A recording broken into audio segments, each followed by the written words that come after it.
नमस्कार, मेरा नाम डॉक्टर सुअर्चला है। जीवा फर्टिलिटी सेंटर्स में साइंटिफिक डायरेक्टर हूँ। एन इजैकुलेशन एक ऐसा प्रॉब्लम होता है जहाँ सीमेन सैंपल बॉडी से बाहर नहीं आता है। ये ऐसे कंडीशन में होता है जो सिचुएशनल भी हो सकता है, जो मेडिकल भी हो सकता है। तो आइए आज हम समझने की कोशिश करेंगे कि इसके सिम्टम्स और डायग्नोसिस और ट्रीटमेंट ऑप्शंस क्या होते हैं। सिम्टम्स में सबसे इंपॉर्टेंट सिम्टम ये है कि सीमेन का बाहर नहीं आना।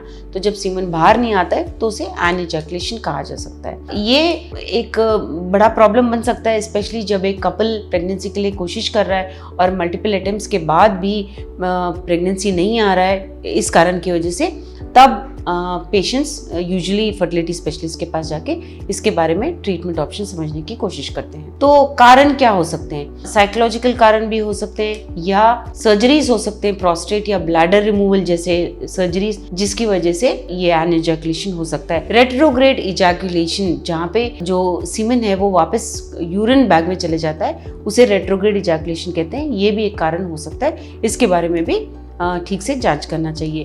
लेकिन अगर हम कॉजेस को देखें तो उन्हें हम कुछ पॉइंट्स में डिवाइड कर सकते हैं। Neurogenic causes, surgical causes, hormonal imbalances की वजह से, कंजेनाइटल यानी पैदाइशी से, साइकोलॉजिकल कॉजेस भी हो सकते हैं जिसकी वजह से एन इजैकुलेशन हो सकता है। सो ट्रीटमेंट ऑप्शंस क्या है? ट्रीटमेंट यूजुअली काउंसलिंग होता है। अगर आप एक यूरोलॉजिस्ट से मिलेंगे, उनसे सिम्टम्स के बारे में बात करेंगे तो आपको वो काउंसलिंग या सेक्सुअल थेरेपी के बारे में बताएंगे, जिससे आपको पॉजिटिव रिजल्ट्स आ सकते हैं। लेकिन अगर इससे भी कोई इफेक्ट नहीं हो रहा है तो मेडिकेशंस दिए जा सकते हैं और इन मेडिकेशंस द्वारा भी सीमेन कलेक्ट किया जा सकता है। लेकिन सेक्सुअल काउंसलिंग और एंटी एंजाइटी मेडिकेशंस द्वारा रिजल्ट्स आने के चांसेस ज्यादा होते हैं। कई पेशेंट्स में जिनमें anejaculation spinal cord injury की वजह से होता है, तो उनमें पीनाइल वाइब्रेटरी स्टिमुलेशन किया जाता है, जिससे सीमेन सैंपल कलेक्ट किया जाता है। अगर ये भी काम ना करे तो इलेक्ट्रो इजैकुलेशन थेरेपी दिया जाता है, जिससे ये जो सीमेन सैंपल है वो बाहर कलेक्ट किया जाता है। अगर ये भी काम नहीं किया, अगर कोई भी ऑप्शंस काम नहीं करने, तो टेस्टिकुलर रिमूवल ऑफ स्पर्म्स किया जाता है। टेस्टिस से सर्जिकली स्पर्म्स को निकाला जाता है, जिन्हें आईवीएफ या ICSI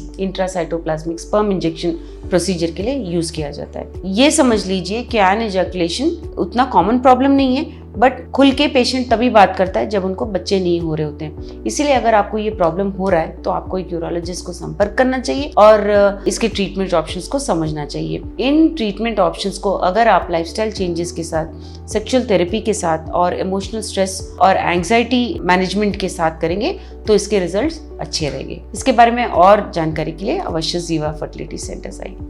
A lot of effort has gone into making this video. Please like and subscribe us. Thank you.